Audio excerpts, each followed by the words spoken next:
কাছে পানি পাঠায়নি, কোথা পানি টানি পাঠাইলো না। এই যে পানি পাঠাইছি, সিগারেট পাঠায়নি, পানি পাঠাইছে। শিকার দোকানে নেই তাই টাকা পাঠাইছে। তা টাকাটা দাও, তাহলে সিগারেট আনতে যাবানে। এই যে এর ভিতরে, ব্যাগের ভিতরে করে দিছে। এই আপনি কি করেন? এই এ কি তুমি? এ কি তুমি নাকি সরকারি চাকরি করো তো এখানে কেন? না মানে শোনো, আমি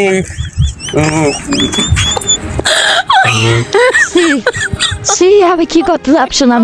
সি সি আমি কি করতে যাচ্ছিলাম? সি আমি আবার ঠক বাতের বললে বাবা, আমি কখনো ভাবতে পারিনি। সি কি রে টনি, তুই মায়ের চিনিস নাকি? তুমি কি এত সময় বাড়ার বাল শুনলে? মন খারাপ করিস না, মন খারাপ করিস না। আর তোমার জন্য এই যে আমার এই 20-25 বছরের সম্পর্কটা শেষ হয়ে গেল। তোমার বাড়ার কাজ আমি করবোই না। রাগ করিস কেন? এ গাইস, এরকম কোনো ঠকবাজ ছেলেকে আপনারা কেউ বিশ্বাস করবেন না। এরকম সরকারি চাকরিওয়ালা লোভ দিয়ে বলে যে আমি সরকারি চাকরি করি, তাই বলে এরকম মানে সুন্দর সুন্দর মেয়ে মানে পটানোর জন্য এরা চেষ্টা করে। এরকম ছেলেদেরকে কেউ বিশ্বাস করবেন না। ধন্যবাদ।